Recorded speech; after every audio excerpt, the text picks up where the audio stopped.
Steve, thank you for joining us today on this call. Um, can you start by just giving us a bit of introduction to who you are and who you work for? You bet. So I'm Steve Markle. I've been the lead on marketing for O.A.R.S and the O.A.R.S family of companies for coming up on 20 years. And O.A.R.S, for those of you who don't know, is primarily a river running company. We were founded in 1969 by the late, great George Wendt. You guys have a really solid video marketing strategy. At least I've been watching you for years and really enjoying the content that you guys have been putting out. So can you give us a little bit of a background on how you guys approach video and how you use it for your marketing purposes? Sure. Well, thank you for your kind words, Scott. And um, I mean, it's really interesting because when I arrived here in 2002, O.A.R.S had already been doing video marketing for almost 30 years. I have Super 8 or 16 millimeter films, going back to the original O.A.R.S Grand Canyon trip filmed by Jerry Shea in 1973, I think. And um, I mean, the really funny thing was I got here, and so it's 2002. I think Netflix was established in 1997, but O.A.R.S was charging prospective travelers a shipping fee to rent a VHS tape of a trip promo that they would send to these guests, and then they would watch it and pay to have it shipped back to us. And as a relatively young marketer at that time, I just thought, wow, that is crazy. But 2002, we quickly tried to transition to uh, kind of the streaming media, or what was streaming video at the time, which is pretty pathetic. Um, so, I mean, basically, I inherited, a legacy of video promotion that I just kind of fell into and was given the reins to take in whatever direction we wanted. So it's been one of the most fun, interesting, rewarding elements of my job at O.A.R.S. Mainly just started as kind of doing the same old thing, promotional videos, overtly promotional, sell, sell, sell. Here's what we have to offer. River trips are, uh, in their nature, just dynamic, and they lend themselves well to, or they show up well on video, so it always made sense. Um, but yeah, I mean, after the rollout of GoPro and YouTube and things started changing a little bit, we were able to kind of mix up our strategy and start, pushing for more high production value video, but also just quick and dirty, unedited clips to share the experience. And, we started working with not just overtly promotional clips, but we were trying to answer questions and help people prepare for their trips and turn up in the search engines and tell stories that were, that people could connect with and inspire them to, if not do a river trip, then um, take better care of the environment. So in all those ways, it's been a fun journey. Yeah, exactly. And that's one of the things that I find most interesting is that it's such a breadth of content.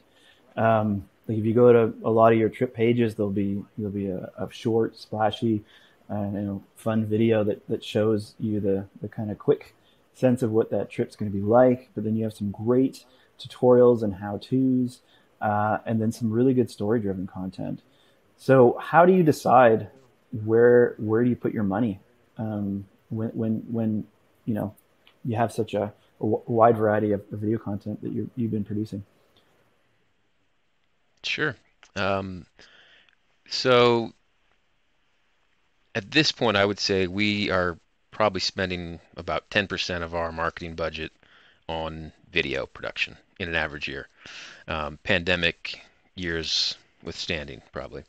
Um, so how do we decide? I mean, basically, the first element would be what do we need to sell? What is not selling as well? What needs more promotion? That's the obvious opportunity to invest in, better video marketing. But like I said, answering questions. So, we've produced a whitewater safety orientation video 10 years ago that we wanted to get in front of people before they got out on the water, so they knew what they were getting into, and they knew that there are risks involved in these experiences.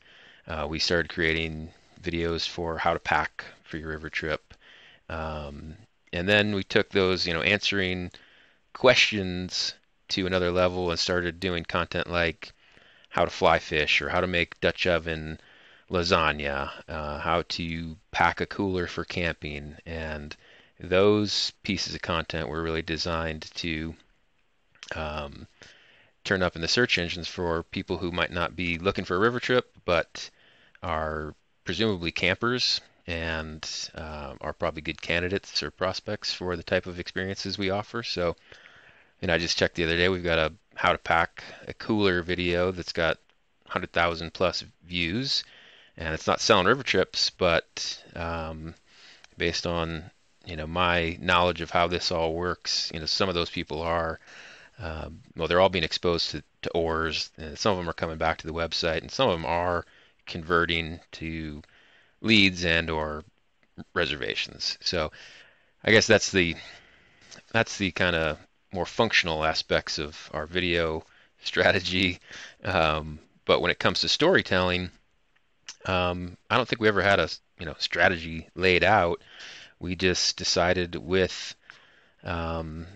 I think our first real film, River of Eden, which was filmed by Pete McBride in Fiji, that we needed to tell this story about this conservation area that we helped form in Fiji as a way to amplify our reach. So we've always looked at river trips as a way to inspire people to care more about rivers and the outdoors and not everybody can get to Fiji. So Fiji was one of these places where it was under threat of a proposed copper mine with dams being proposed, and so that's what started us down that path to get the word out about this incredibly beautiful area that not enough people would have the opportunity to see, but hopefully we could, through video, inspire more people to care about it.